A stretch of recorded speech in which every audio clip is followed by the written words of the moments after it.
What is up, ladies and gentlemen of the internet? My name is Jade, and I'm joined by my good friend and collaborator, Simon Anderson. Simon, how's it going?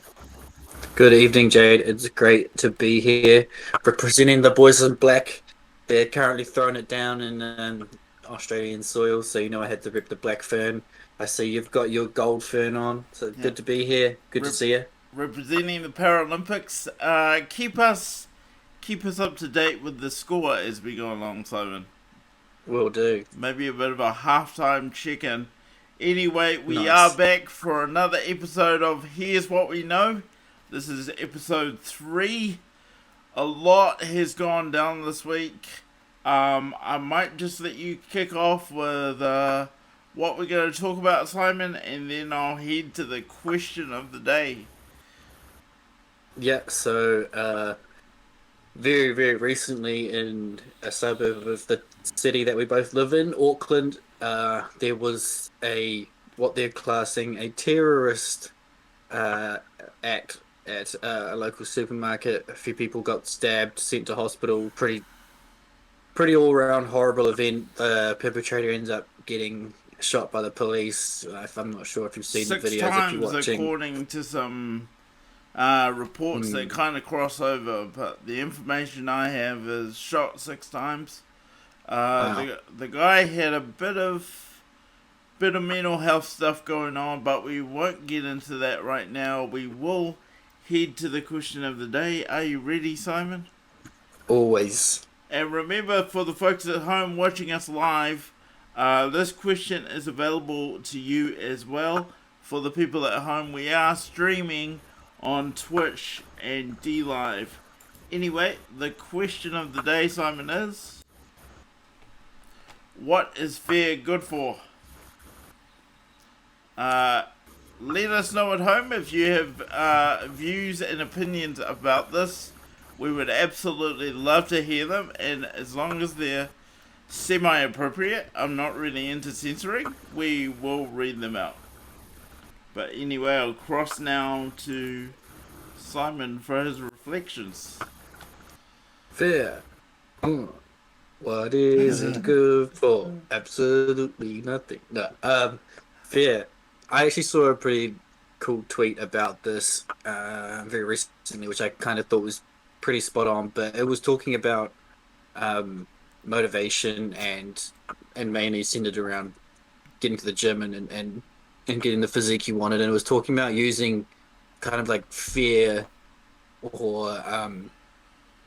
or hate or anger as a motivator to get you energized to do the necessary movement, whatever that might be, whether it's lifting in the gym or something like that. So I think, and what they were saying is that you can get good results in the gym with using that as a motivator, but it's always going to burn you out eventually.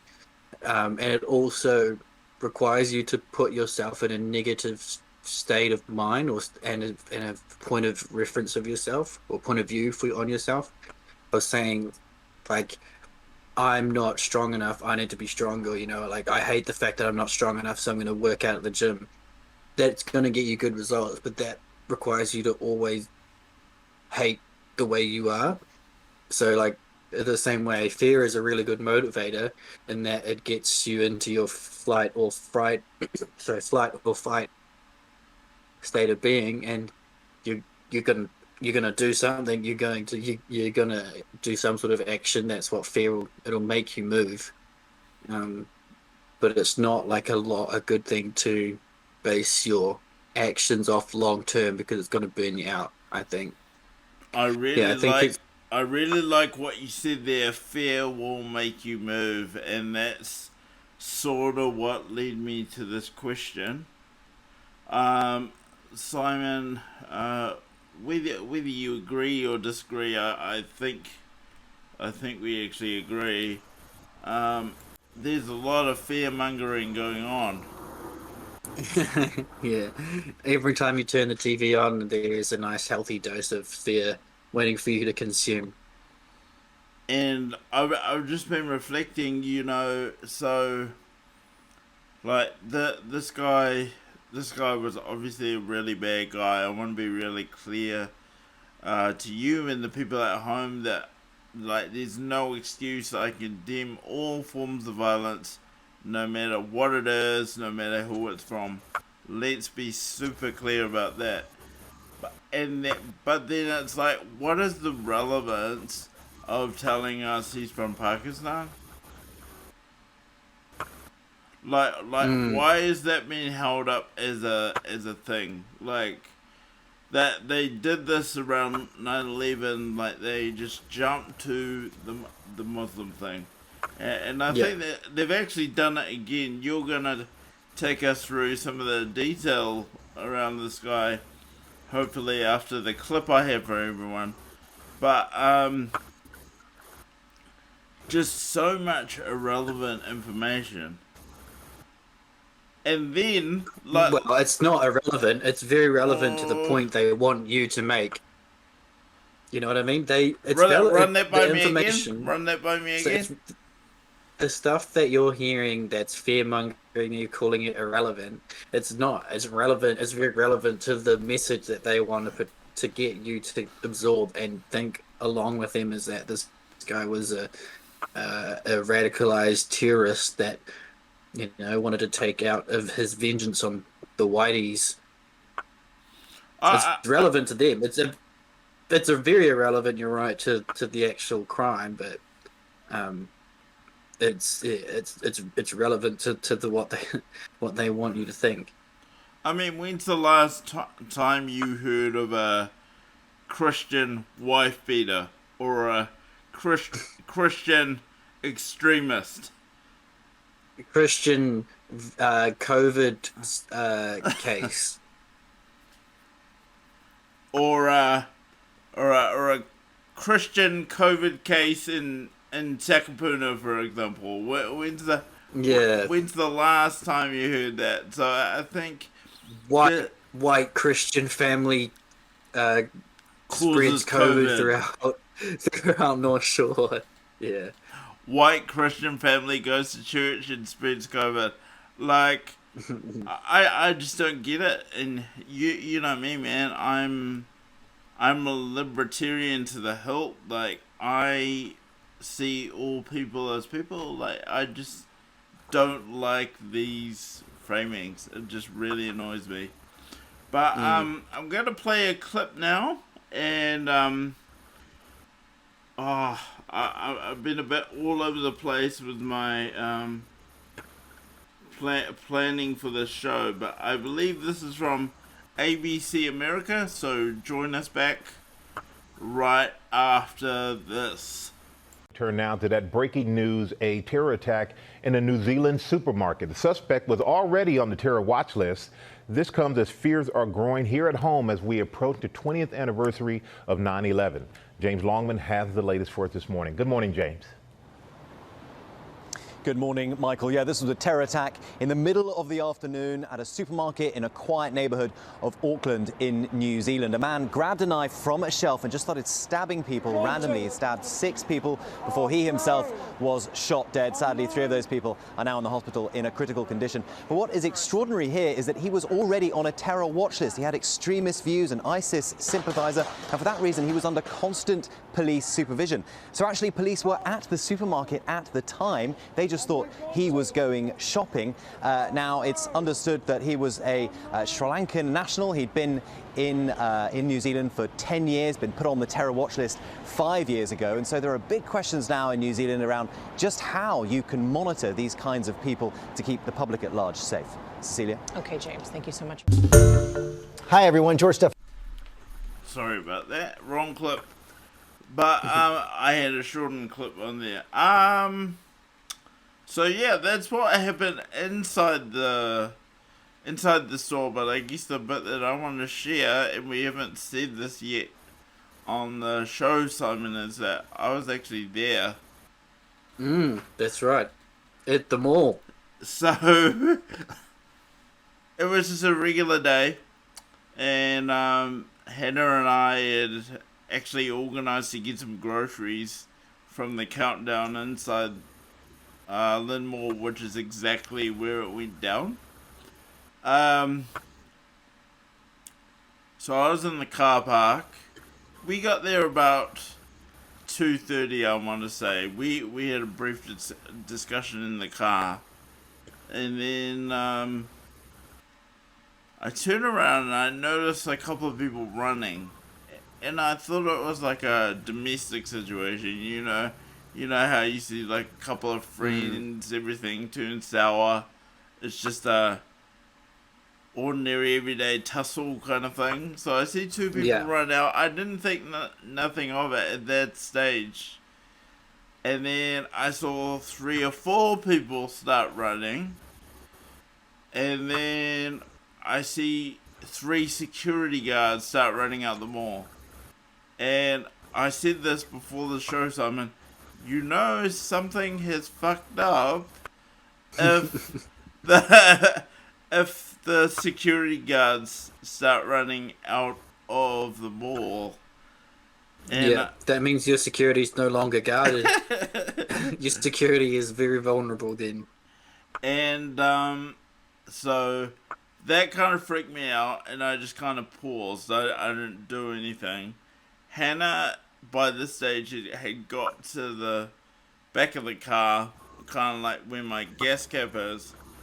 And then I hear some lady saying, "Oh my god, they have guns." Hannah doesn't hear this somehow. And I say, I'm screaming because she shut the door. You know how everything's muffled in the car? Can't really hear once you close all the doors.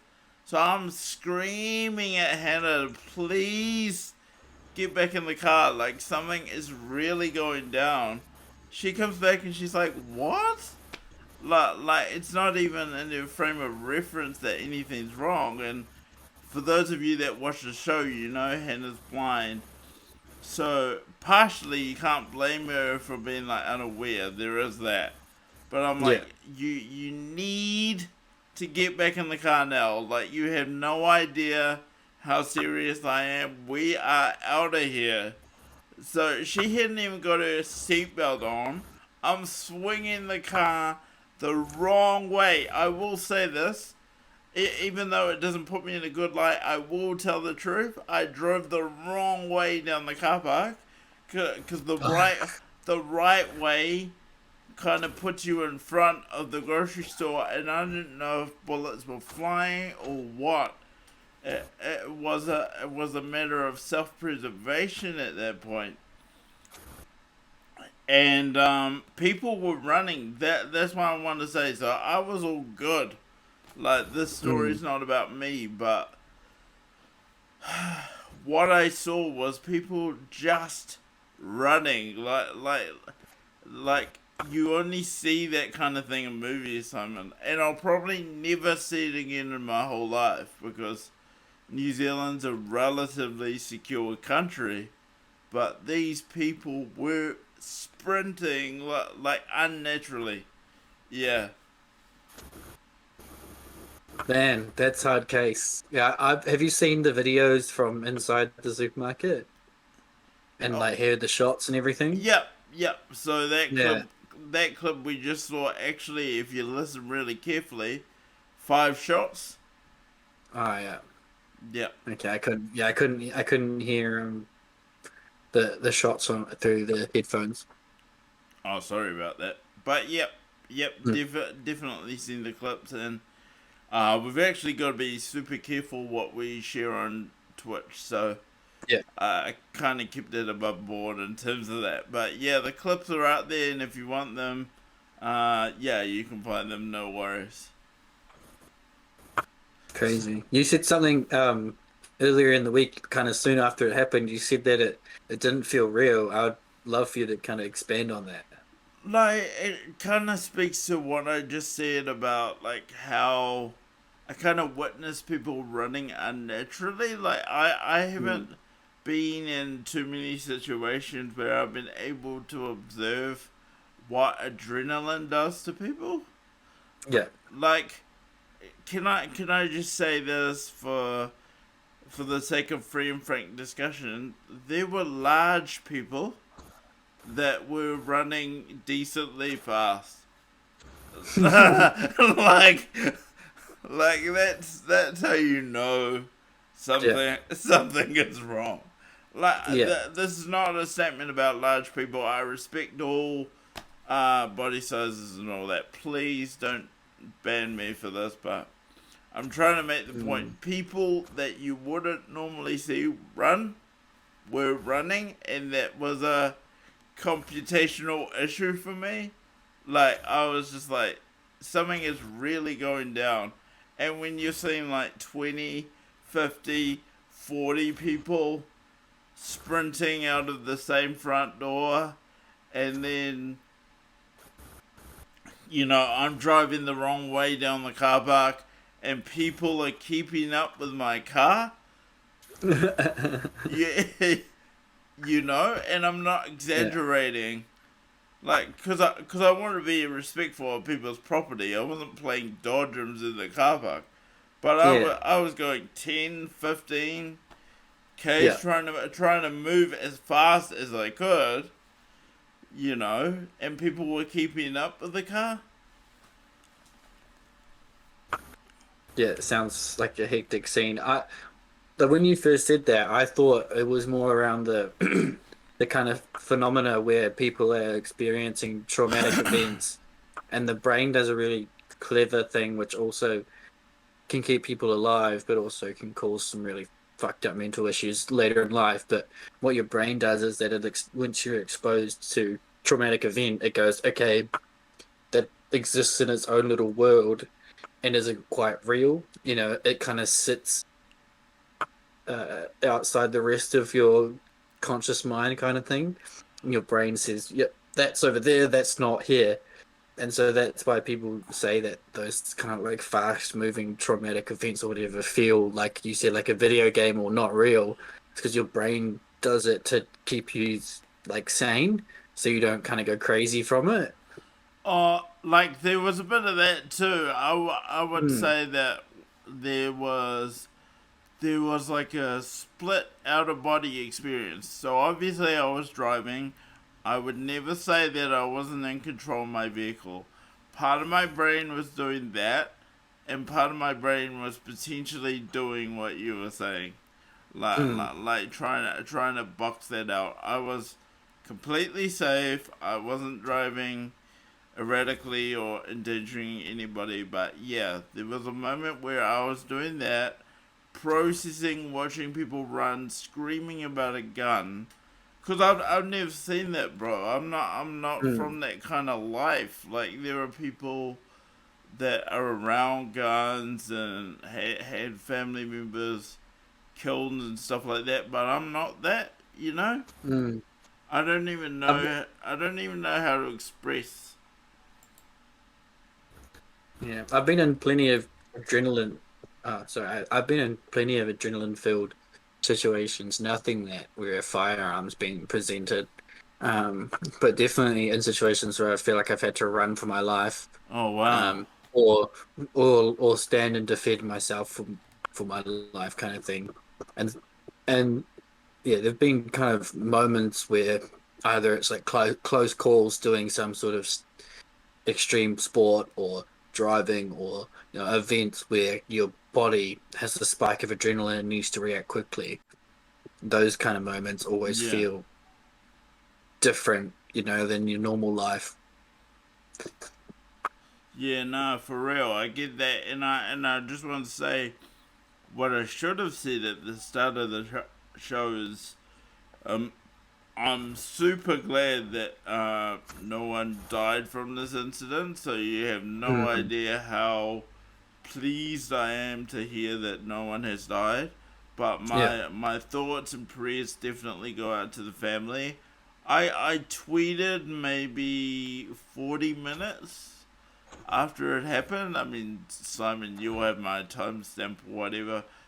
But it felt like soon after. But it was. Yeah, you gotta remember I was driving though, so I shouldn't be tweeting and driving. That's just weird. So yeah, my first thought went to the people because I heard it was about guns, so I thought there was some kind of like riot some kind of thing going on in there. I had no context of the stabbing until I got home. So, my thoughts and prayers definitely go out to the families affected. Obviously, the impacts of this don't just fall on the people that were injured. There's obviously going to be people that were really close by that will be mentally impacted by this.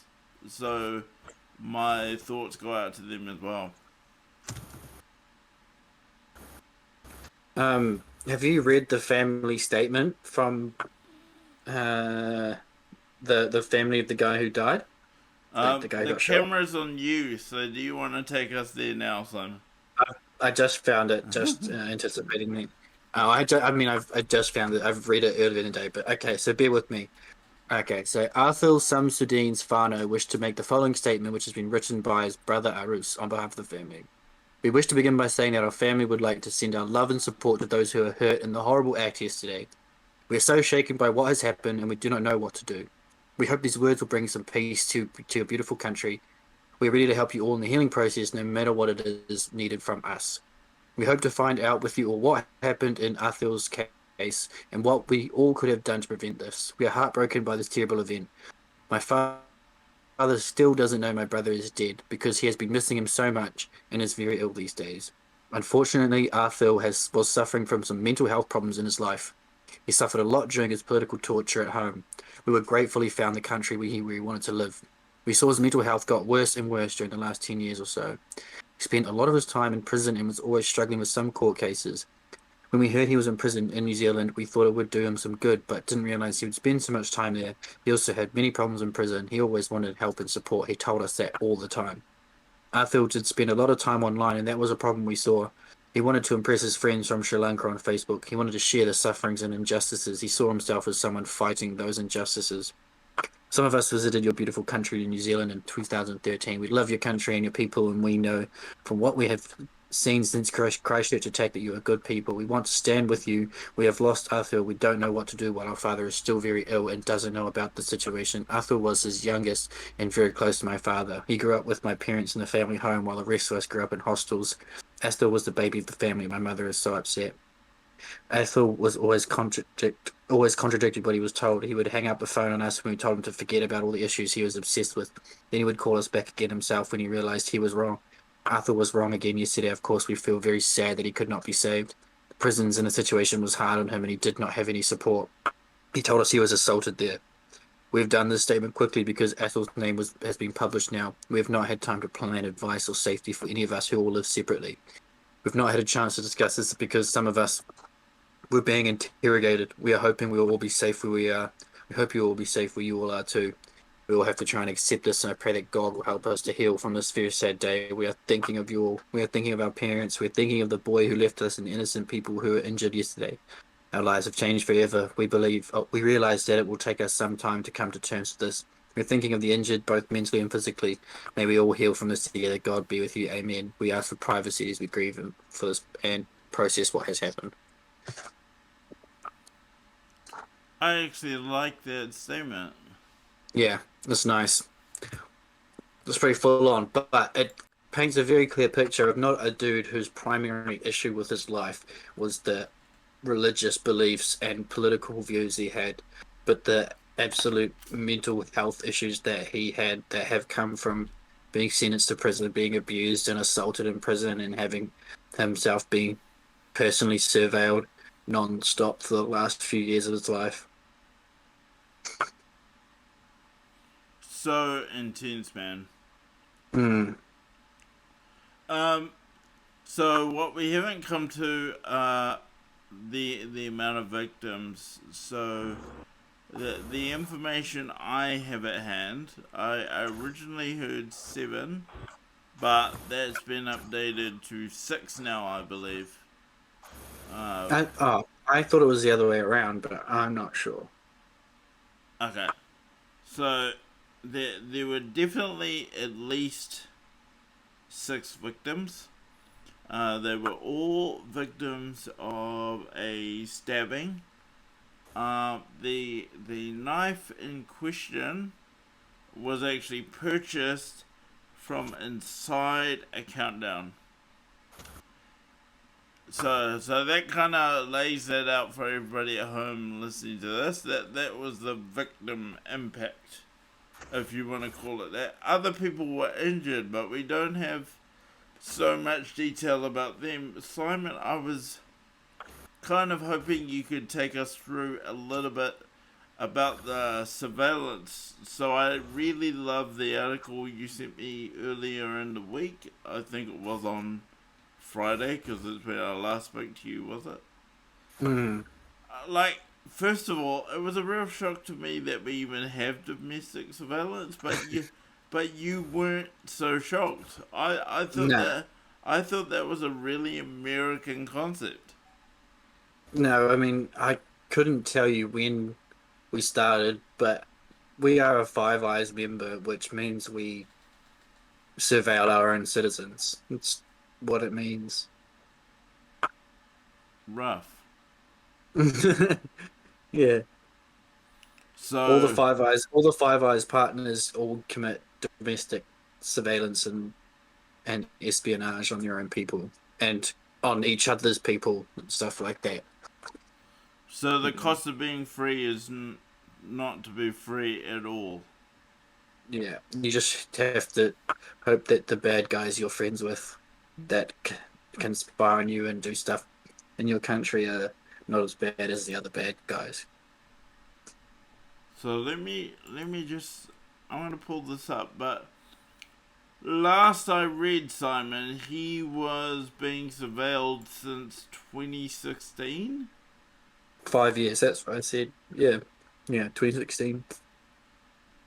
Yeah, 5 years of constant surveillance. Well, that's like, so he moved to New Zealand in 2011, and then it only took him 5 years to get put on the, the highest terrorist wanted watch list in New Zealand, so that he wasn't linked to a, what would you call it, like a terrorist group. He was a terrorist entity of its own, so that he could get watched. But that's the way I think our surveillance works. Is that you need to kind of identify a group or person as a terrorist group or terrorist itself. Then that gives you the powers to surveil them. That's how they got all the Māoris in the bush. They got some warrants with fake evidence or some sort of evidence that made them look like terrorists, so that they could surveil them. And I don't know if you're familiar with that case with the Tuhoi people, but that all that surveillance evidence was captured legally, so they couldn't use it in court. Mate. So I understand that you've already mentioned that he was in our prison system. He wasn't able to be charged under the Suppression of Terrorism Act 2002. Instead, he was imprisoned for obtaining and possessing objectionable material relating to ISIS propaganda, and also objectionable material relating to the beheading of people. So in New Zealand, it's a crime to obtain that, and I'm glad it is. Like, we shouldn't be distributing that. So that's how. Wait. So you think it's a crime to hold on to words? It wasn't words, man. It was videos. Oh, the video. Oh, right. Okay. So propaganda was videos of, running around with rifles saying "death to infidels," and then video literally watching people die. Oh yeah. I mean, that's definitely illegal. Yeah. Well, I mean, even then, I don't know. I feel, I like you have your libertarian views. I'd loathe to kind of try and put rules around what is allowed on video. So But you're leaning into free speech, and actually, I tend to agree with you. Like, where's the line? I think I think people should still be able to read terrorist manifestos just so they can read it and either realize it's gobbledygook, or if they agree with it, they can agree with it if they like. yeah. I mean, the counterfactual to what I said is probably incitement. So I'm super big on free speech. Like, people online know me by now. I'm all about it. Where I personally draw the line, and I'm not saying this is the line, but where I draw the line is incitement, where you literally say kill these people, Yeah, then that's the line, or yeah. unalive these people. This whole stream is probably going to be banned now. Um, Yeah, where you literally incite, that is my line. I'm not trying to impose that line on you though. I mean, it's a pretty sensible line. Yep. Hmm. But So what do yeah. we what do Uh, we sorry, you go. Yeah. okay, I was just gonna say the the surveillance is a huge part of why I wanted to talk about this even before you said that you wanted to talk about this. Um, because the article that I showed Jade, um, the I don't know if I was just being paranoid, but the language in the article was really, was filled with fear, like we were talking about at the start. The language in there was very fear-based, and it was talking about this person was under 24/7 surveillance. The police were at the supermarket. They engaged him within 60 seconds of the attack starting, and they were saying, look at all these things that were in place on this dangerous individual that we were watching, and we still couldn't prevent all these people from getting injured. It just seemed like they were priming us to just say, look, we don't have the powers we need to keep you all safe. If you want to be safe from getting stabbed at the supermarket, you're gonna have to hand over your phones and your spending and all your CCTV cameras. We're gonna plug them into our community networks and who knows what else of the powers they want to come for. But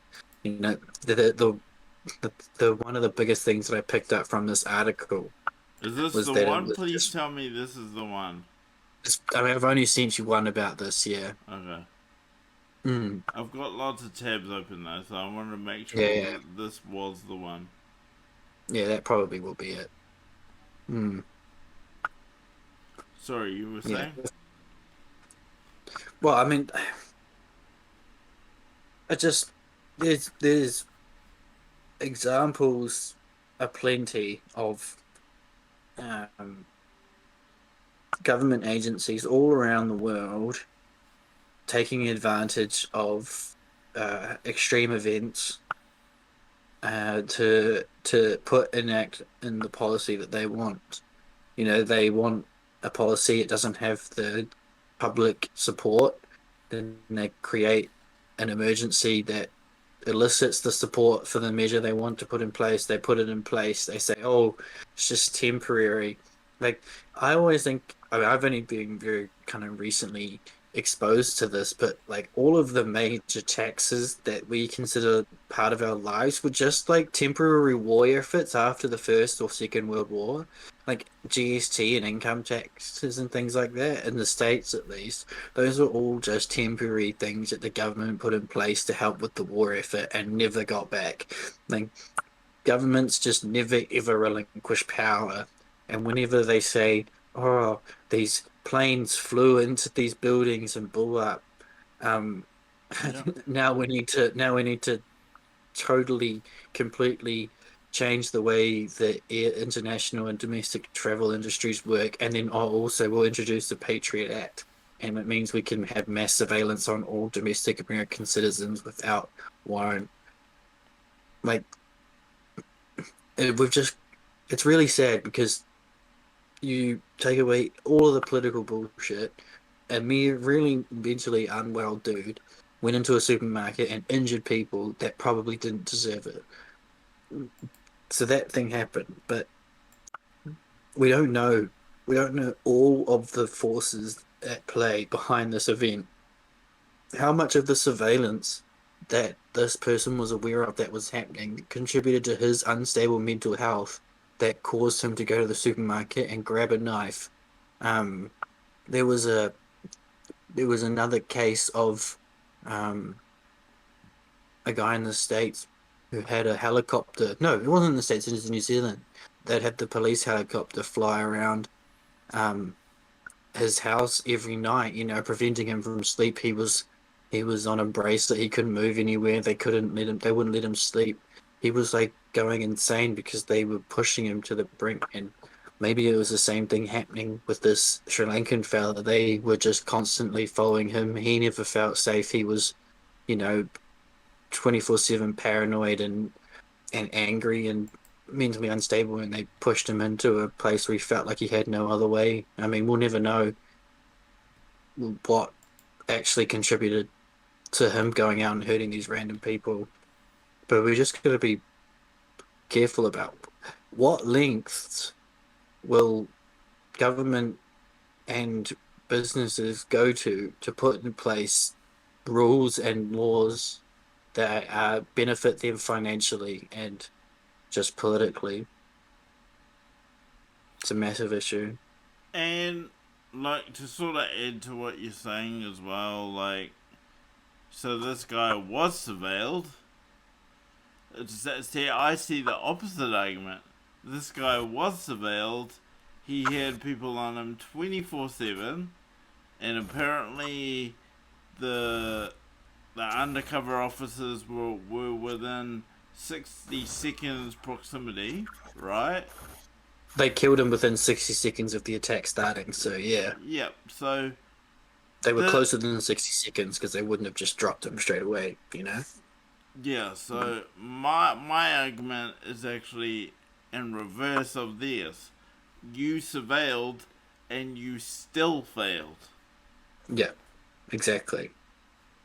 Because we've been tricked. I was going to say we've been tricked into this. We serve the government mode where the government serves us. Like if we think about it, we pay taxes.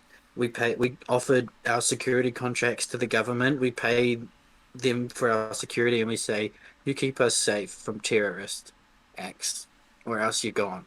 And then they fail miserably. And they say, imagine if your security guard comes up to you like, "Oh, sorry, that guy came in and stole from you. You know what, though? If you actually just paid me more, and, gave me more of your privacy and your freedom away to me, then maybe that would never happen again. You want to be safe, right?" That's what it's like. It's so morbid. I'm glad we agree on this, Simon, because I'm actually concerned that being as awake, I don't say woke, I say awake. Being as awake as we are, I think we're a dying breed, actually. No, I think there's more and more people every day waking up to the fact that shit stinks, and it's very easy to follow the smell eventually. I think you're wrong. I think there's more and more people. Good. Yeah, and I think actually it'd be a very good time to go to that most recent article that I showed you, just to reinforce that I don't come on here and talk shit about how fucked up powerful people are. I just want to use this article as an example of how far they're willing to go, and this isn't even anywhere near the extremities of what some government agencies have done in different parts of the world. Let me just buckle up for this one. If you haven't really... Let me just check the CNN article, right? Yeah, the most recent one. Yeah, okay. So, yep, over to you, Simon. Here we go. Just scroll up a little bit so we can take in that juicy headline. Here we go. Oh, sorry, I've got a big ad window. My apologies. No worries. So it says how a suicidal pizza man found himself ensnared in an FBI terror sting. So you scroll down and see the picture of this young gentleman. Oh, I hate this header. Do you know how to close this header? There should be an icon to close it. Nah, man, it's humongous. Oh, here we go. So edgy scroll. There you go. Yeah. Okay. Okay. Cool. Um. So keep scrolling down a little bit. Um. Stop. Um. Yeah. So in high school, this guy had a stable job at his dad's pizza shop, but he still felt lonely, bitter, and powerless, consumed with revenge fantasies. When he got home from work and logged into his computer, he sought out shocking content in the darkest reaches of the internet, began watching ISIS videos in 2014. Now, doesn't that sound like every young teenage kid, or most teenage kids? I can definitely identify with that. If they're having a sense of kind of like nihilism, the whole world's bullshit, sucks, nothing matters, and so you seek out disturbing content to try and shock yourself to feeling alive a little bit. Yeah, I Um, do believe it's a fairly normal thing, yeah, even if it's not so much what you said, but maybe it's I just want to experience that content that I mhm. know is bad. Yeah, exactly. Yeah, that's more of it. Yeah, that is it. It's just this is supposed to be really bad and wrong. I just want to do it because that's yeah, just Mm. to kind of say stuff the world. So this guy was your typical young Middle Eastern kid who was hooked on ISIS propaganda and the ruthless videos keeps going down. Um, uh, yeah, so this top paragraph just talks about how he was pulled over by police with a pistol because he was a delivery driver and he was paranoid. He carried a pistol, 4 plastic bags of marijuana, and sleeping pills. Um, but then Excuse me. So chronic gloom gave way to suicidal thoughts. Keep scrolling down. Keep trying to purchase guns, but was turned down. Um, he went to the gun range, hired out some AK-47s and AR-15s, and took some photos with those guns. Which is the one at the top of the page. You know, him and his camo with the Mm. gun looks like he's an ISIS fighter, but it's just a young American fellow at the gun range practicing his Second Amendment rights. You know, nothing wrong with that. He's just a red-blooded American using the gun range, wearing camo. All Um, fine. Yep. yeah. Um, and then keeps going down. After a week later, a woman named Garda contacted him on Twitter, describing himself as a Pakistani girl from Cleveland, whose parents were pressuring her into an arranged marriage. Within days, they were making wedding plans, even though they'd yet to meet in person. She was his first girlfriend. While I was driving, I started to cry because how happy I am to have you, he wrote. Um, and then, you know, just kind of examples of them sending nice stuff to each other. Um, and then suddenly she disappeared, stopped replying to his messages. And then 2 days after she vanished, he got a message from a young woman named Jana. She said she was a 19-year-old Sunni Muslim. Um, and then this person didn't express conventional romantic relationship. She wanted to martyr herself for ISIS, an act of vengeance against the coalition troops and Shia militants in Syria and Iraq who had killed her husband and two of her cousins. Just like I knew all my life, wrote Rayan, I will ask you, but not to marry, but not now. I'm depressed and scared. Um, keep going down. I'm not crazy, Khalil. It's my dream. It's what I believe in. Jihad is my dream. This person messaging this guy, Wow. um, saying this lady online saying that they wanted to commit martyr together.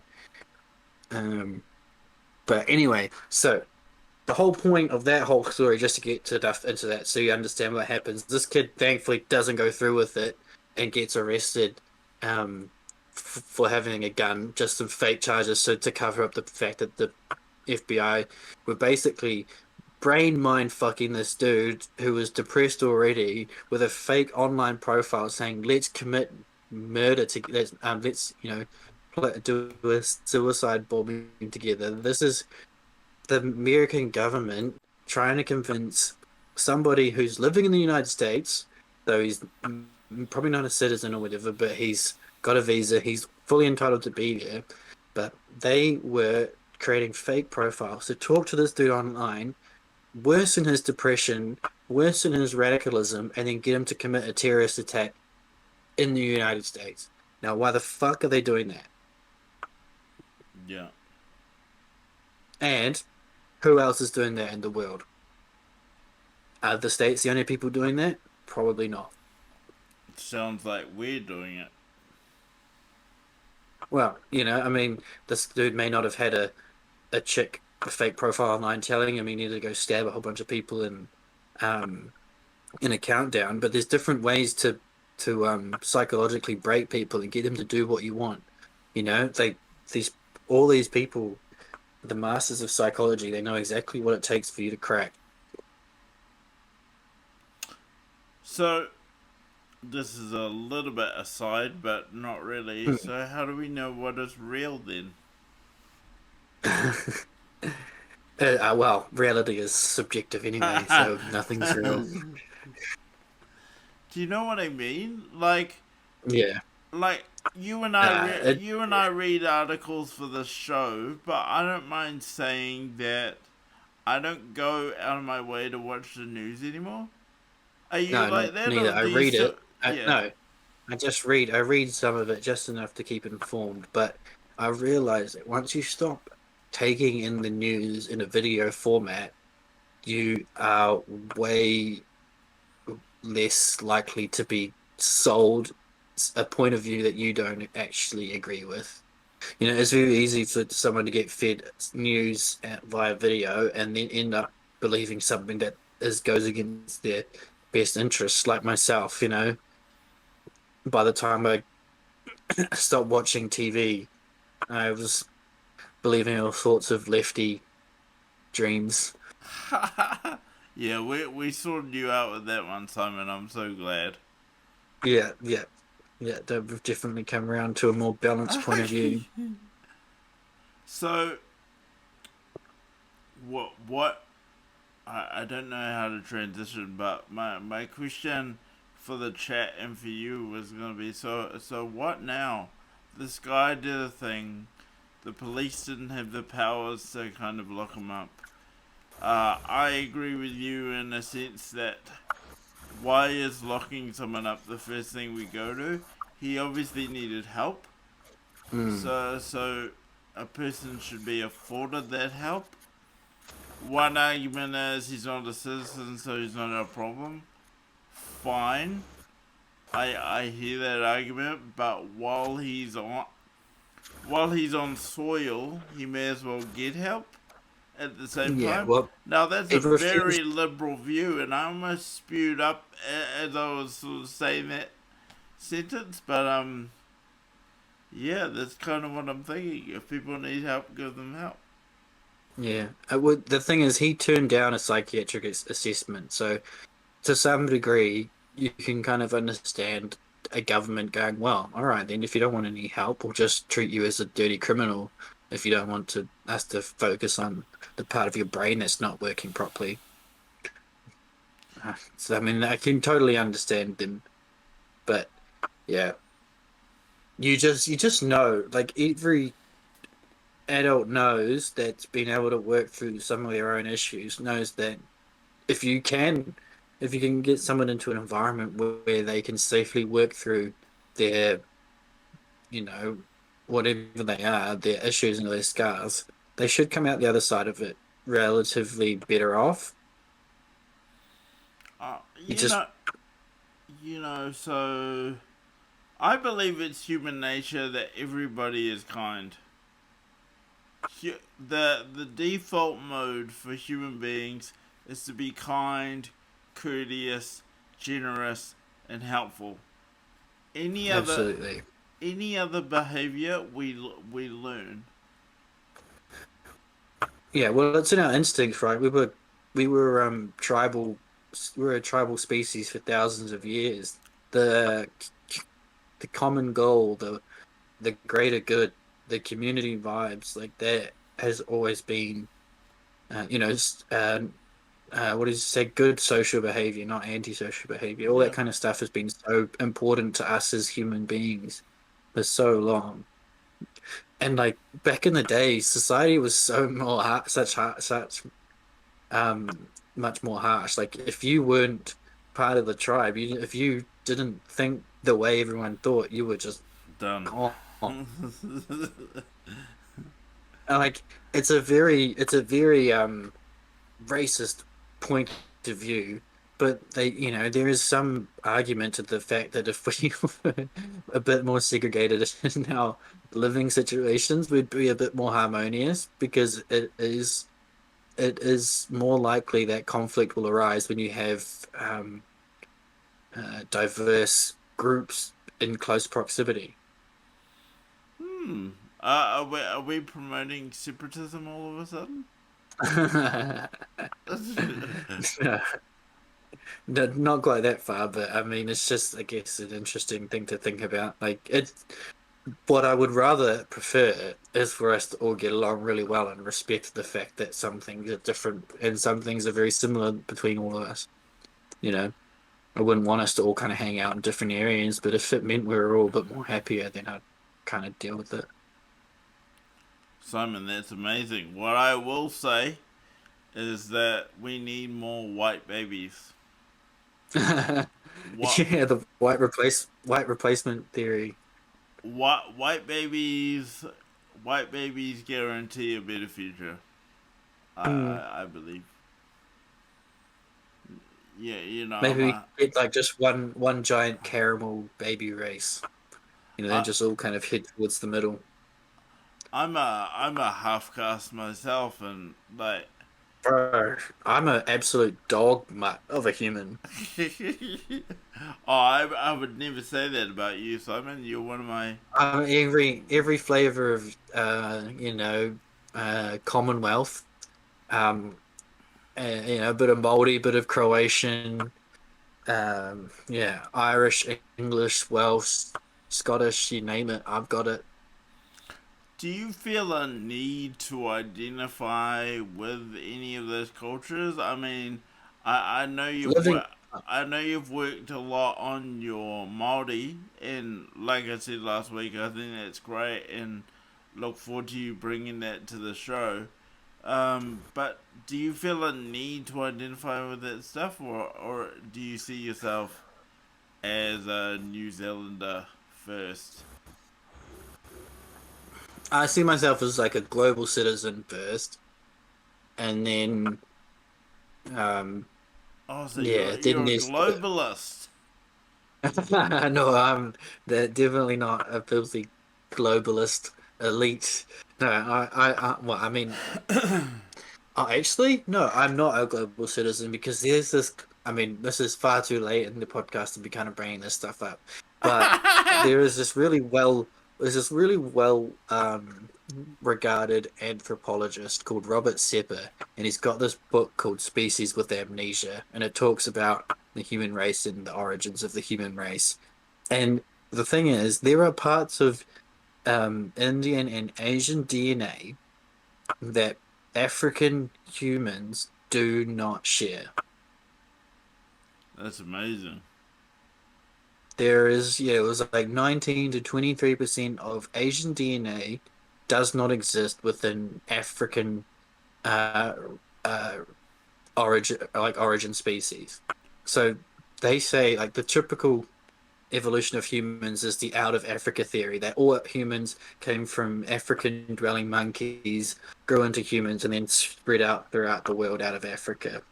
Now, that cannot be possible if all humans weren't from the same place, and that Asians have different DNA than what Africans have.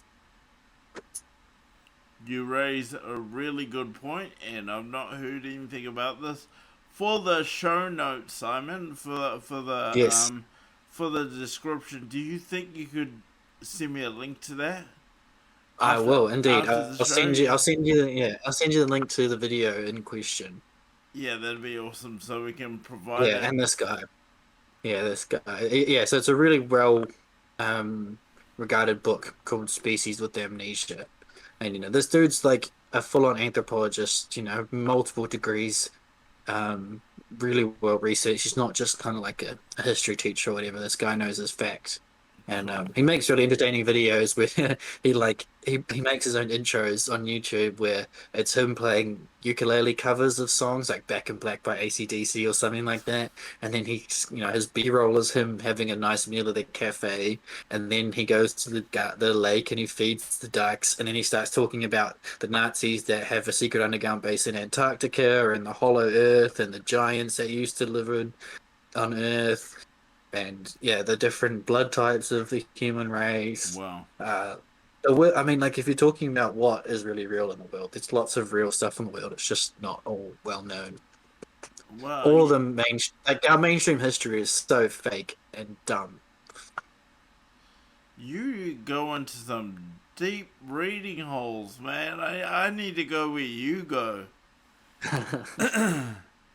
But the thing is, I'm super grateful that there's lots of people who've done like the deep dive already, and they put it into these nicely organized Twitter threads. And every time they make a statement about something, there's an article from Wikipedia that backs it up, or there's official government documents with bits redacted, but it still talks about it. And yeah, they just have banked on the fact that people just don't care.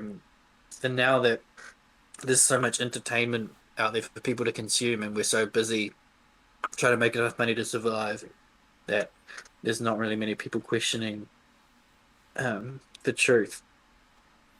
So, I'm kind of looking to wrap this show up in a few minutes, so we can keep the episode nice and tight. But what do you want to leave people with today? Because I'm going to be honest with you, I've really sort of, like, we've talked about some pretty mind-blowing concepts, and I'm starting to develop a little bit of distrust in information itself, almost.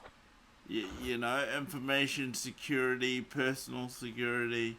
I'm not going to radicalize or anything like that. We're fine. JD is chill. You have no idea. But Yeah. There's a little part of me that goes, wow, man, like, what even is life? You know that age old question. So what do you? Okay, let me reframe to make it. Okay. No. I know what I want to leave the audience with. Right, what I leave with, and it goes back to your question. You said, "What is real? What is real?"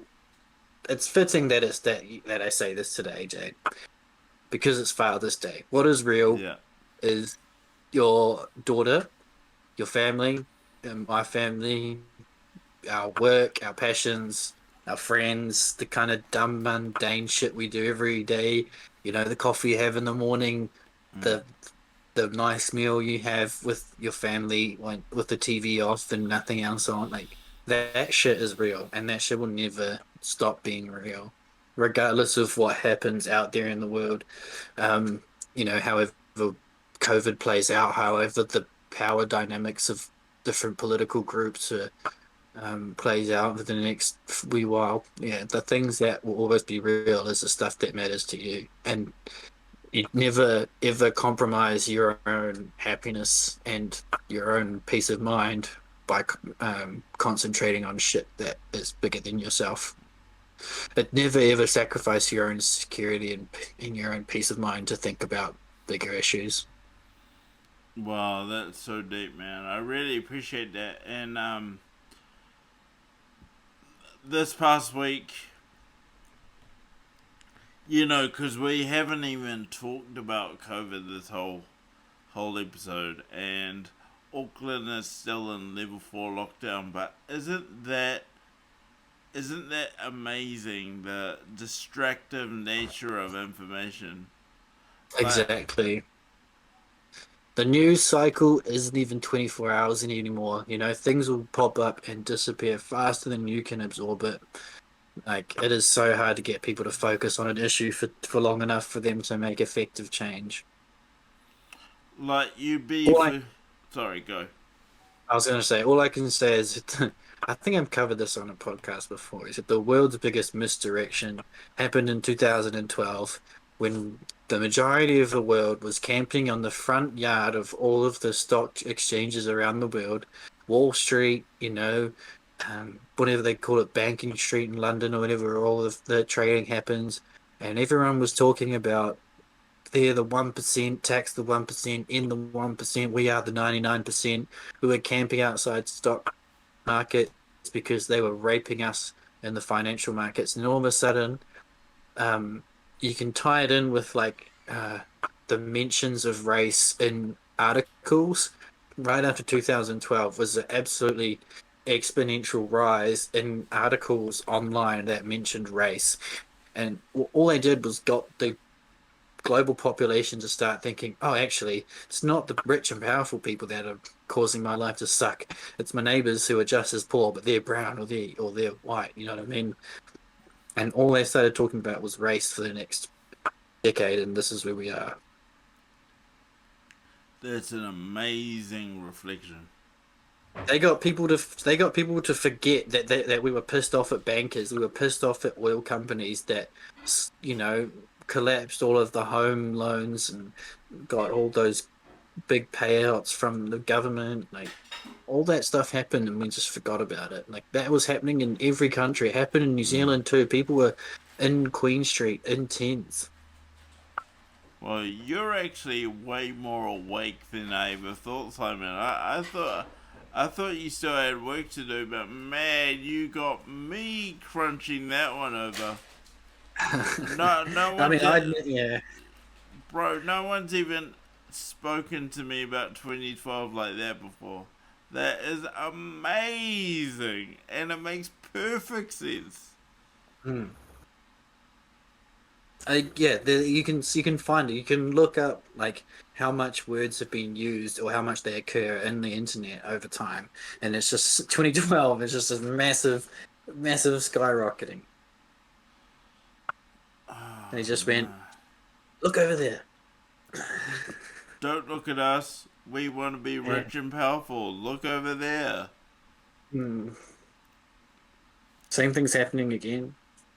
Well, one thing's for sure, just to wrap up the show, not that it matters, hopefully it comes down to a referendum, but I personally would never agree to an extension of powers. I believe that a crime will always be a crime, so I think we're covered in that regard. I think the whole reason we have a civil society is to be free, and I think you alluded to this earlier, Simon. I wouldn't want to live in a society that sacrificed their freedom in order to say it was a society, if that makes sense. No, and it's I can't remember where I heard it from, but someone made the comparison. Well, they're almost reaching into the point of protecting future crimes. Like this dude was was under surveillance. He wasn't actually committing any crimes while he was under surveillance until he committed.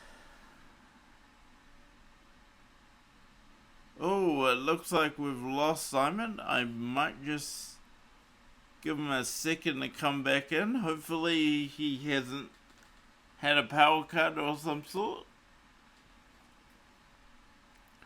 But if you're in the chat and you have any views about this, please feel free to let us know. Simon, you there, mate? Yeah, I could hear you the whole time. That was real frustrating. I was like, "Hello, Jane, I'm right here." So my your audio and video kept up fine the whole time, but mine just dropped out. Oh, interesting. Nuts. So to finish your thought, you were saying someone. I've lost it now. I was more just leading up to the thing of saying, let's not end up in a real life Minority Report where we've got these crazy AI things, sitting in a room somewhere predicting and seeing the future, and someone's going to commit a crime, so we go and arrest them. Like, we're heading that way. Freedom and liberty is what I'm about. But Simon, I think this is a good place to leave it for this evening. Absolutely. Thank you also for agreeing to adjust the time a little bit for Father's Day. Very helpful. Hey, no, it suited me fine. So thanks to everybody at home for watching. These shows are available on YouTube and Odyssey after the live, so you can catch them over there. But for now, guys, thank you for being a part of the channel. Thank you for being a part of the journey. Please stay awesome, and Simon. And we'll see you in the next one.